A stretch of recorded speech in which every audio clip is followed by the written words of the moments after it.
words on this Earth Day Sunday are from the United Nations Environmental Sabbath for the Earth. We join with the earth and with each other, with our ancestors and all beings of the future, to bring new life to the land, to celebrate the seas, to rejoice in the sunlight, to sing the song of stars. We join with the earth and with each other to recreate the human community, to provide justice and peace, to remember our children, to remember who we are.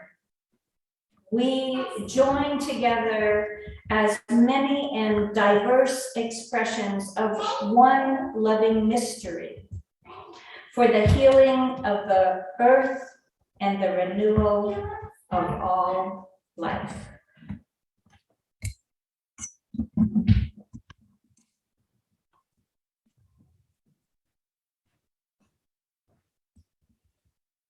Good morning, everyone, on this beautiful spring day in the lower Shenandoah Valley. I have to set up my bona fides here. On behalf of the entire congregation, I welcome you to the Unitarian Universalist Church of the Shenandoah Valley. As we observe Earth Day this morning, it is fitting that we lift up, that we gather on the ancestral lands of the Catawbas, Shawnee, Delaware, Cherokees, Susquehannocks, and Iroquois, collectively known as the Six Nations Tribe. I am the Reverend Henry Tickner, Reverend Emeritus. Emeritus simply means retired, of this congregation. And I welcome you this morning, and as I will be serving as your worship associate. We come together each Sunday morning as a community of seekers, seekers of what is most important in our lives.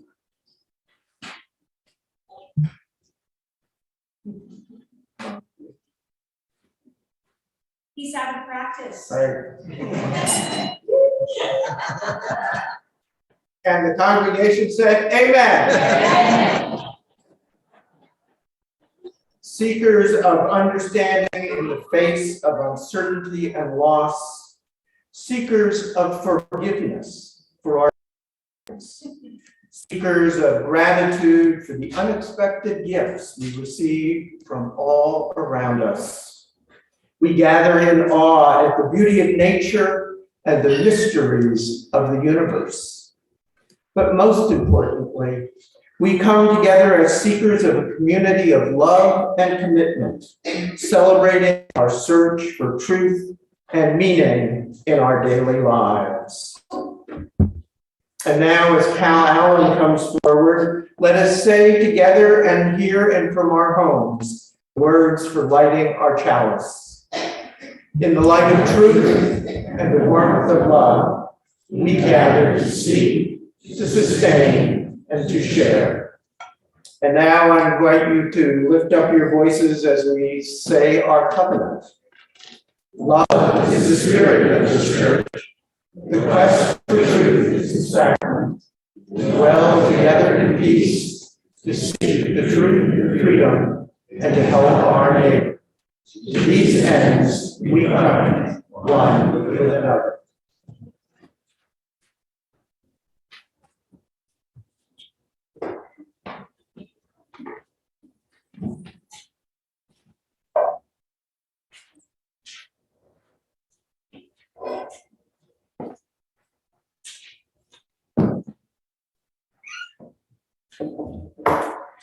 Before we share our opening song together, I would like to invite you into a ritual that I introduced to this congregation when I came 4 years ago. Last Easter Monday during the snowstorm, longtime church member Warren Golightly passed away in the care unit of Blue Ridge Hospice in Winchester. Warren's obituary appeared in the Winchester Star yesterday, and it included that Warren was a member of this church since 1981. Warren had his own tax preparation business for many years and only recently retired from it just before the pandemic. He was a regular attendee of our Wednesday afternoon Zoom group throughout the pandemic, and that's where I, along with several others, got to know Warren quite well and grew very fond of him and his kind and thoughtful insights. Despite his rapid decline in health, we knew in our Wednesday group Warren as the eternal optimist among us. Many of you will recall that Warren was what I like to call a professional writer of letters to the editor. In fact, my first exchange with Warren was when he was doing research for one of those letters. In addition to being passionate about Democratic political policies and candidates, Warren was also passionate about the family farm, where he spent the majority of his life. Recently, he successfully applied for Go Lightly Bottom Farm off of Millwood Pike, just east of Winchester, to be recognized as an official Virginia Century Farm, acknowledging that it has been run as an operational family farm for over 100 years, something he was very proud of. It will be my privilege to lead a memorial service for Warren, a man of great conviction and great compassion, on Wednesday, April 27th, 11 a.m. at the Jones Funeral Home in Winchester. Although we will no longer see the friendly face of Warren, nor will we hear his voice among us or read his letters to the editor in the local paper, Warren's presence will continue in the community that he loved and here within his church home. He will continue on in our hearts and minds as we hold his memory dear. And so now today, I will extinguish our chalice flame to represent this sad loss to our community.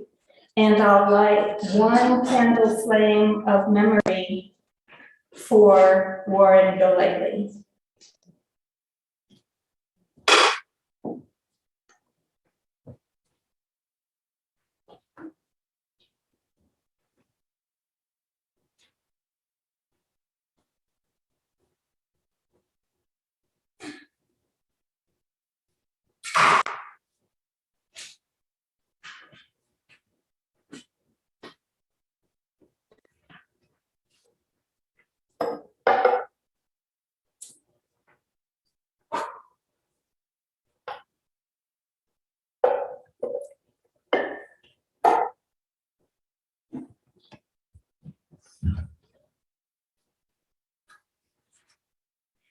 In mystery, we are born, in mystery, we live, and in mystery, we die.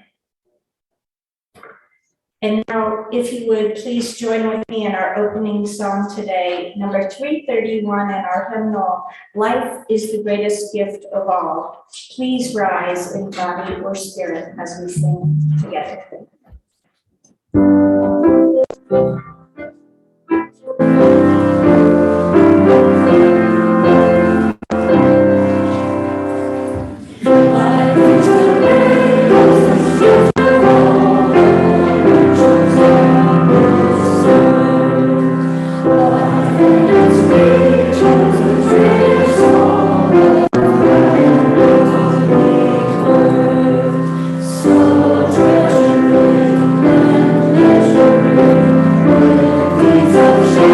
Treasure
Morning. Morning's time for all ages is Walking with the Wind by Karen Johnston. This true story comes to us from John Lewis, a great leader in his nation who died in July 2020. Many people were sad to lose him and thankful for all he had done to bring about justice in our nation. He had lived a long and full life, asking of himself and asking of all of us to show up for justice, to do what we can and just a little bit more to make sure there was more fairness in our country. John Lewis grew up in a large family, and he would spend time with his aunts or uncles, with his siblings and cousins. There were many children in the neighborhood, and they would play together. Mr. Lewis tells about a time when he was playing outside his Aunt Suniva's house with about 14 other children when a storm, a big storm, arrived. A kind of storm that made him very afraid. I'm going to tell this story from his perspective, so it's like he is talking. So when I say I, it really means Mr. John Lewis. Aunt Suniva was the only adult around, and as the sky blackened and the wind grew stronger, she herded us all inside. Her house was not the biggest place around. It seemed even smaller with so many children squeezed inside. Small and surprisingly quiet. All of the shouting and laughter that had been going on earlier outside had stopped. The wind was howling now, and the house was starting to shake. We were scared. Even Aunt Suniva was scared. And then it got worse. Now the house was beginning to sway. The wood plank flooring beneath us began to bend, and then a corner of the room started lifting up. I couldn't believe what I was seeing. None of us could. This storm was actually pulling the house toward the sky with us inside it. That was when Aunt Suniva told us to clasp hands. Line up and hold hands, she said, and we did as we were told. Then she had us walk as a group toward the corner of the room that was rising. From the kitchen to the front of the house we walked, the wind screaming outside, sheets of rain beating on the tin roof. Then we walked back in the other direction as another end of the house began to lift. And so it went, back and forth, 15 children walking with the wind, holding that trembling house down with the weight of our small bodies. Can you imagine what it was like to be inside of that house, afraid it might fall apart from the destructive force of the wind and the rain, from the whole storm? I'm so glad that John Lewis wasn't alone, that he was there with his friends and family. I'm so glad that they figured out a way to work together. When John Lewis was much older and was writing down the story of his whole astounding life, he wrote these words. More than half a century has passed since that day, and it has struck me more than once over those many years that our society is not unlike the children in that house. Rocked again and again by the winds of one storm or another, the walls around us seeming at times as if they might fly apart. It seemed that way in the 1960s, at the height of the Civil Rights Movement, when America itself felt as if it might burst to the seams. So much tension, so many storms, but the people of conscience never left the house. They never ran away. They stayed. They came together and did the best they could, clasping hands and moving toward the center of the house that was the weakest. Corner of the house that was the weakest. And then another corner would lift, and we would go there. And eventually, inevitably, the storm would settle, and the house would still stand. But we knew another storm would come, and we would have to do it all over again. And we did, and we still do. All of us, you and I, children holding hands, walking with the wind. Thank you for listening to Mr. John Lewis's story.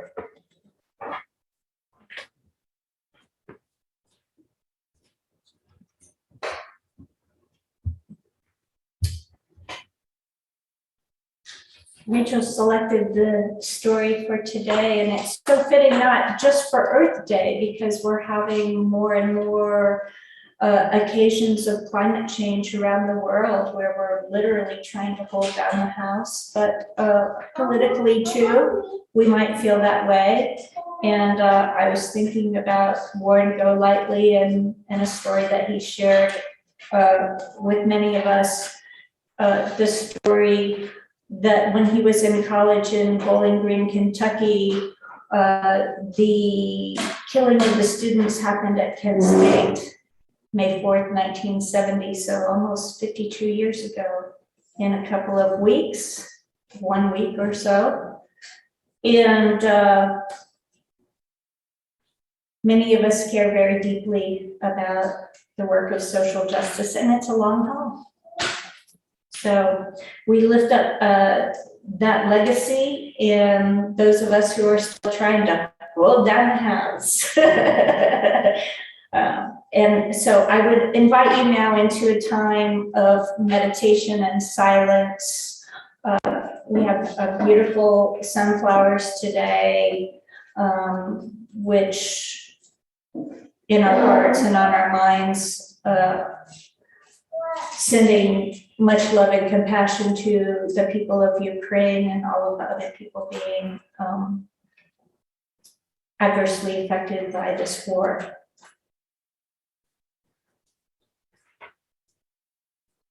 I have a reading, and it will be followed by silence.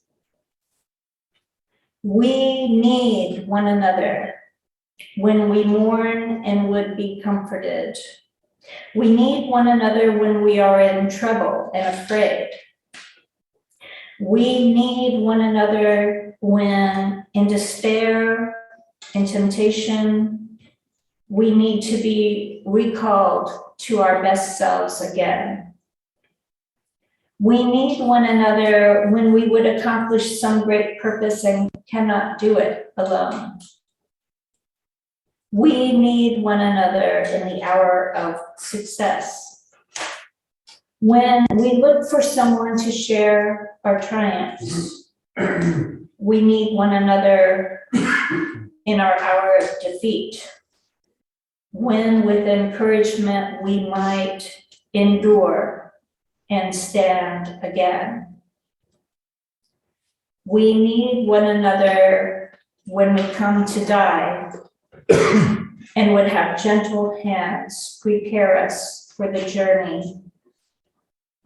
All our lives we are in need, and others are in need of us. Please join me in the silence.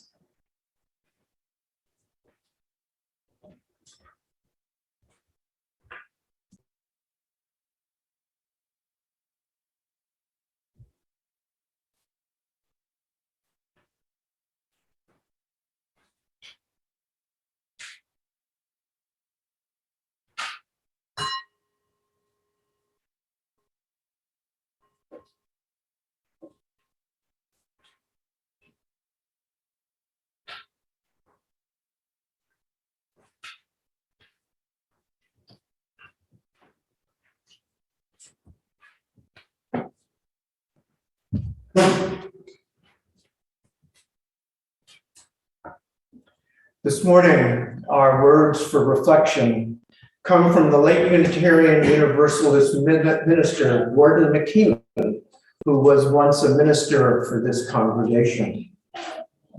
Ministry is all that we do together.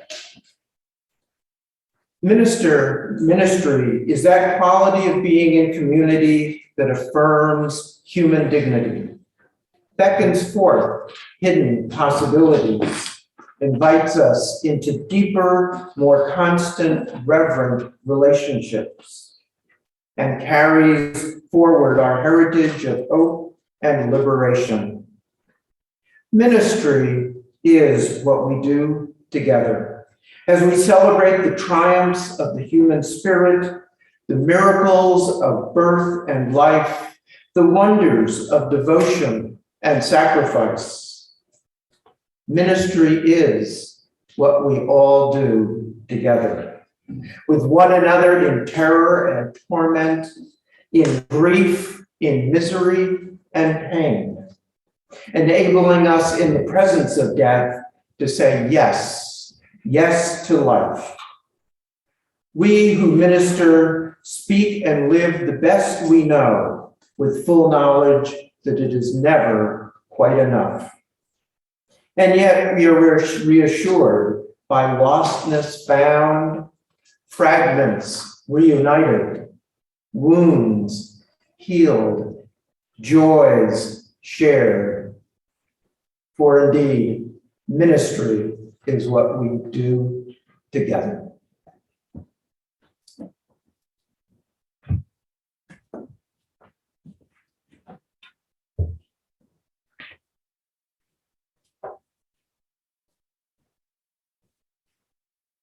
Shared ministry is all we do together, is what I would say.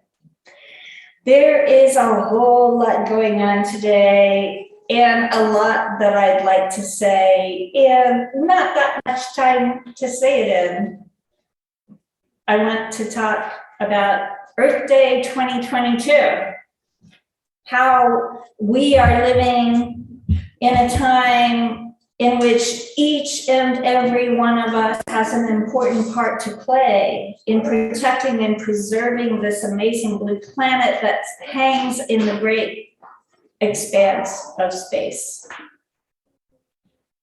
It is a shared ministry for us to take care of this precious and profoundly beautiful home that we have been given upon which to live our lives.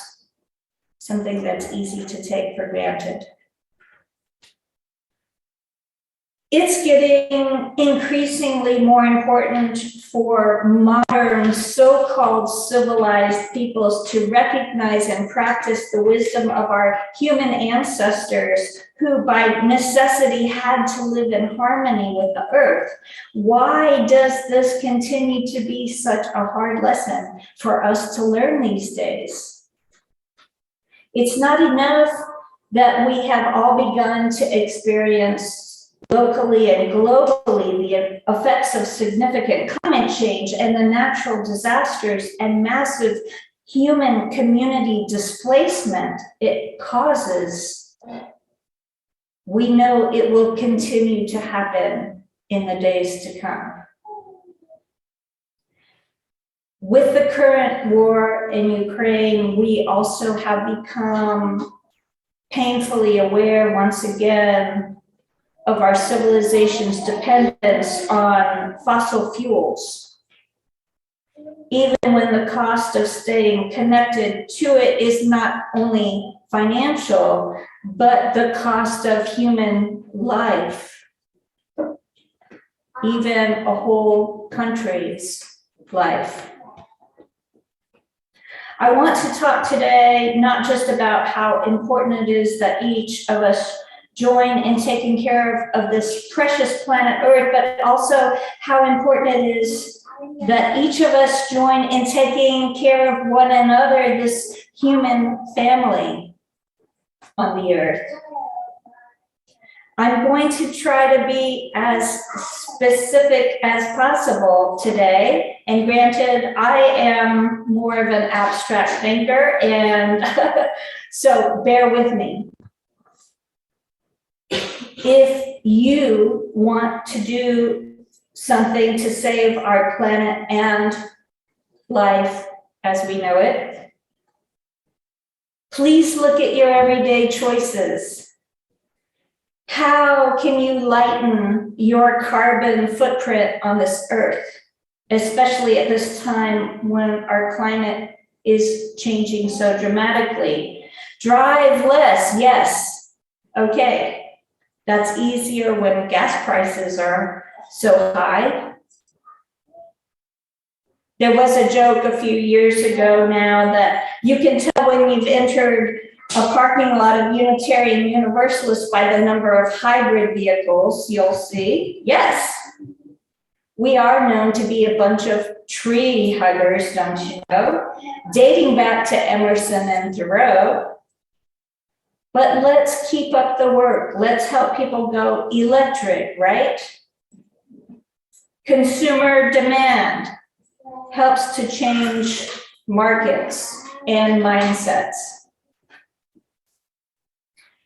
That's a pretty big lifestyle choice for some of it, but so is transitioning to a plant-based diet. and helping to decrease another of the big causes of climate change, the production of meat products for human beings at the expense of the earth. Maybe you're not ready to take on these lifestyle changes yet, okay. But time is of the essence. There is something you can do that might be a little bit more manageable right here at church. How about today checking out the Citizens Climate Lobby table to see how you can support eco-friendly legislation? Or you can support our Share the Plate organization recipient for this month and the work that they do, the important work of the Friends of the Shenandoah River. Or you can contact longtime member Jane Laura Doyle to volunteer on a day to help clean the highway that's just beyond our lovely church grounds. There's always something you can do.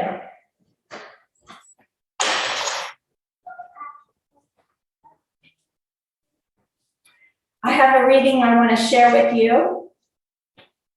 It's a longer version than what we have in our hymnal attributed to Chief Seattle or Chief Self in the Northwest. You'll recognize some of this, but this is a different reading than you might be familiar with. Teach your children what we have taught our children, that the earth is our mother, and whatever befalls the earth befalls the sons and the daughters of the earth. If men spit upon the ground, they spit upon themselves. This we know, he continues, the earth does not belong to us. We belong to the earth. This we know, all things are connected, like the blood which unites one family. All things are connected. Whatever befalls the earth befalls the sons and the daughters of the earth. We did not weave the web of life. We are merely a strand in it. Whatever we do to the web, we do to ourselves. Many of us know what it means to make decisions, to make lifestyle choices while thinking of our children or the children we know. Out of care and love for the next generations, the ones who frankly will be taking over the running of things when we are no longer able to do it. We have to think about the future. Just before the pandemic, our full-time director of Lifespan Religious Education, Corey Ness, announced that she would be leaving to take another position at the UU Church in Harrisburg, Pennsylvania, in order to be closer to her family. Corey was an important person, staff person with this church for many years during a few transitions, and deeply committed to Unitarian Universalism. It was a loss, but we wished her well. And as it turned out, because of the pandemic, we were not able to offer much of a religious education program for our children for not just 1 year, but almost 2 years. With our schools and other activities only being available online, families have had to adjust, just like the rest of us, to meeting online instead of in person. We had truly hoped at this time, a year ago, last spring, that we would be able to resume in-person Sunday school come August of last year, but alas, Omicron kept us from doing that. Fortunately, though, we learned that Rachel Holt Parker and her family were moving to Stevens City, and that she was a lifelong Unitarian Universalist and family friends with Reverend Henry and Nancy Tickner. Rachel has been serving as an acting director of youth faith development for several months now, and I have thoroughly enjoyed working with her. While we were not yet ready to resume Sunday school classes due to the continuing pandemic restrictions, Rachel and I have prepared this family space in our sanctuary and have included weekly time for all ages as a way of letting families with young children know we care about you. You can have a place in this church community. We value our church home as a unique place to develop multi-generational relationships. We care about you. Now that we actually have several new families with young children attending, Rachel and I have been working together to put together a summer program that we are excited about. But we still need your help and support, especially since Katie Pitcock, who has been a champion of our youth religious education program for many years, is not available as she had hoped to be because of her husband Danny's health. As I prepare to step back from my ministerial role for a few months during my sabbatical, I want you all to know I will be holding you in my heart with love. I will be thinking of you, and I have full confidence in you that you will be holding down the fort or the house, so to speak. I knew from the time before I even met you 4 years ago that you are a deeply caring community. And since I've been here, you've demonstrated that time and time again. I ask that in my absence, especially during these stressful times, you are gentle with each other and with yourselves. If things get confusing or messy, as life can be, try to remember what we are all about as Unitarian Universalists in the northern Shenandoah Valley.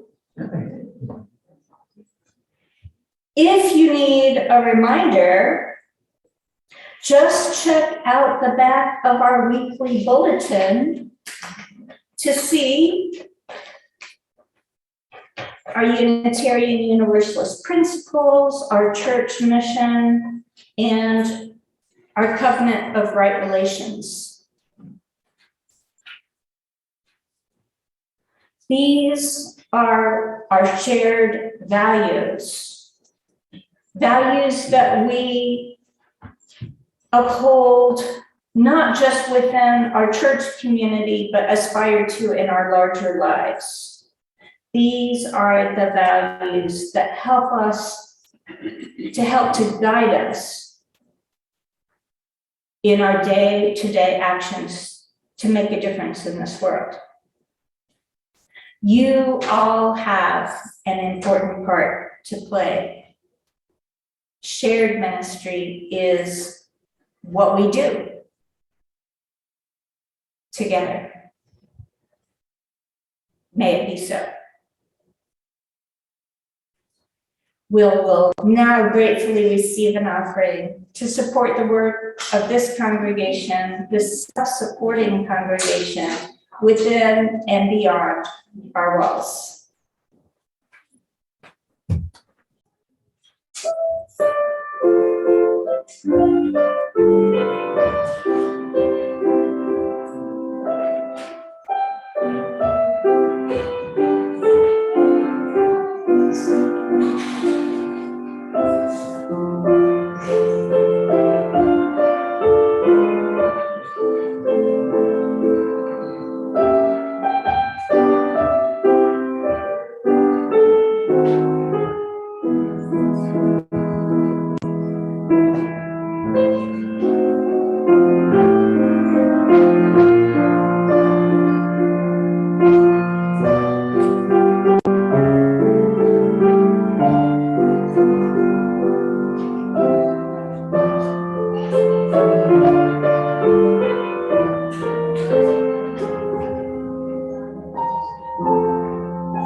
evening.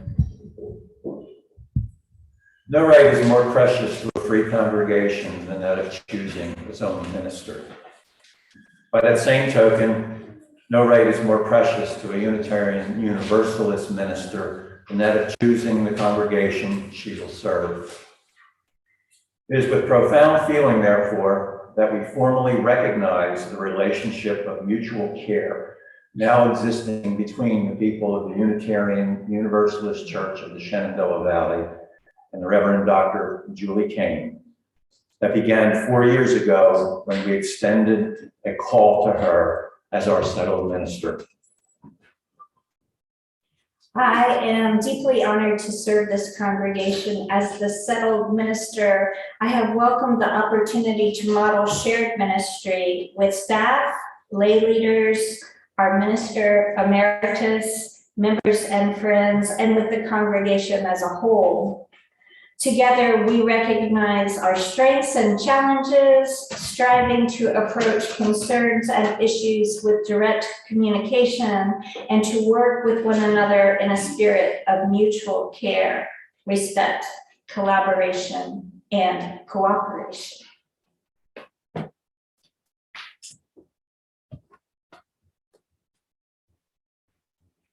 With the ministerial sabbatical, as part of our tradition as Unitarian Universalists, we are called to support one another during the time that is set aside for the renewal and continued learning of both the minister and our congregation.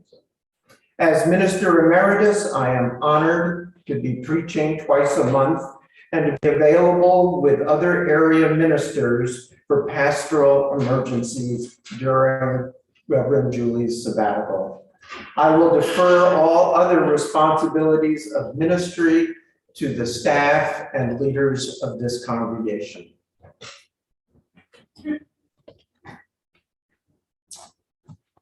Will the members and friends of the Unitarian Universalist Church of the Shenandoah Valley please rise in body or spirit to join in the following words of sabbatical covenant. In appreciation for your service of ministry, we support you in taking full advantage of the sabbatical time for renewal and continued learning. We will respond to the call of our shared ministry here by demonstrating care and support for one another and for newcomers who join us during the sabbatical time. When you return, will you share with us your renewed enthusiasm and new learning to support the growth of this congregation and its shared ministry? I will. In appreciation of all of you in this beloved community, will you strive to keep our church mission and covenants as a guide in all that you do together during the sabbatical time, treating one another with mutual care and support? We will. You can sit down. May the sabbatical time be rich with renewal and growth for us all. And now I invite you to rise again in body or spirit, except this time with your hymnal, if you will, to sing in our closing song of the day, number 298, Wake Now My Senses. We're going to sing all 5 verses. Hey, it's a beautiful song and they're short.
purpose of this church is to encourage all who gather to grow more generous in spirit and action. If you happen to be watching us online, we hope that you will consider making an offering after today's service through our webpage, uushenandoah.org. This will allow us to exercise that generosity of spirit that this self-supporting church and its many ministries, which continue during this time when not all of us are able to physically gather together. Thank you for joining us today.